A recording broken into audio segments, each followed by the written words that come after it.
कि हमने नए वर्ष के उपलक्ष्य में श्री अखंड दुर्गा चालीसा पाठ किया, क्योंकि माँ की साधना आराधना करने के लिए तो 33 करोड़ देवी देवता भी तरसते हैं और हम तो एक कलयुगी बालक हैं। और हमारा बड़ा ही सौभाग्य का क्षण है कि हमारे सद्गुरुदेव जी भगवान ने हमारा सौभाग्य बनाया, हम माँ की साधना आराधना से जुड़े।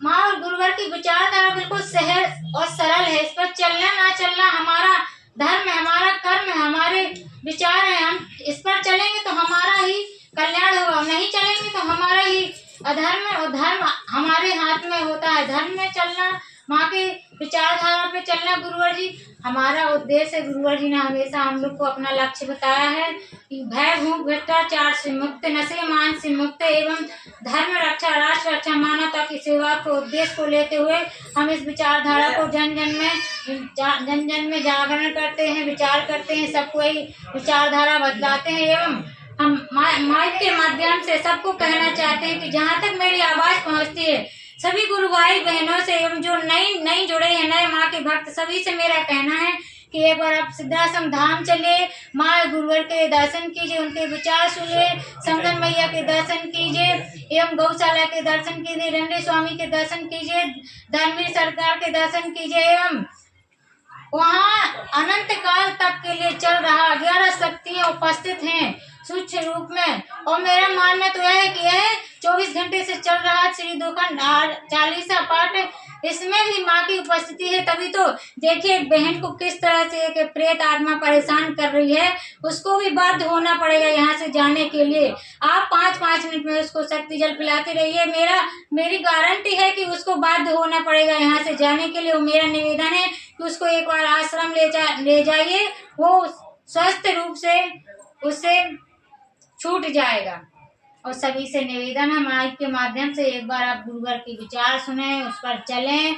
और हमारे जितने भी गुरु भाई बहन हैं उनसे भी कहना है कि आप जितने भी गुरुवर के आश्रम से, गुरुवर से मुक्त से जो भी हमें निर्देशन मिलते हैं, आप उस पर चलें, क्योंकि गुरुवर को व्यथा होती है। हमें जो भी विचार मिलते हैं, गुरुवर के आदेश आते और हम नहीं चल पाते हैं तो गुरुवर को बड़ी व्यथा लेकर घूमते हैं।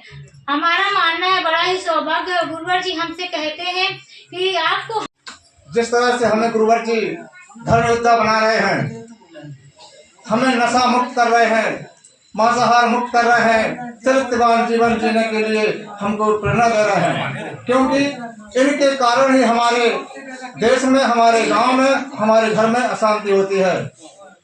हमारे देश में केवल अत्याचार हो रहा है, भ्रष्टाचार हो रहा है, लेकिन कोई सुनने वाला नहीं है, ना धर्माचार्य हैं और ना ही राजनेता हैं। इसलिए गुरुवर ने कहा है अपने आप को जगाओ और माँ की साधना करो। बच्चों को सुबह 4 और 5 बजे दिन के उम्र उठना चाहिए। दिन ना उठ पाए बच्चे तो जगा दो, चाहे वो छोटा हो या बड़ा हो, भले कुछ ना करे फिर वही सो जाए। ये गुरुवर जी के निर्देश हैं और इस पर चलने से हमारे घर में सुख शांति आती है। जिसलिए गुरुवर ने कहा है हम हिंदू हैं, हम एक हैं, कोई जाति नहीं है, हमारा धर्म हिंदू है और हिंदू धर्म को बचाने के लिए हमें अपनी एक ताकत बनना होगा।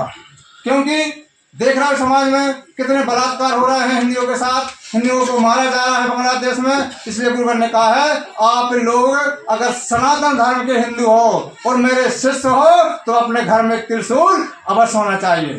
क्योंकि आपकी रक्षा के लिए, समाज की रक्षा के लिए, पड़ोसी की रक्षा के लिए। और जब हम साधना करेंगे और उससे प्रार्थना करेंगे कि हे माँ मुझे वह शक्ति दो, भक्ति दो, ज्ञान दो कि अधर्मियों का संहार कर सके, अपने दुश्मनों का सामना कर सके। तो गुरुवर ने कहा है आप साधना करोगे, माँ की सेवा करोगे और जब आपको लग जाए कि हाँ हमारे घर में कोई आक्रमण कर रहा है, हमारे पड़ोसी को कोई परेशान कर रहा है, तो माँ का नाम लेकर के वह त्रिशूल को उठाइए और शुरू हो जाइए। देखो तुम्हारे साथ हजारों शक्ति बढ़ जाएगी, माँ की कृपा आपके साथ रहेगी। यह गुरुवर जी चाहते हैं।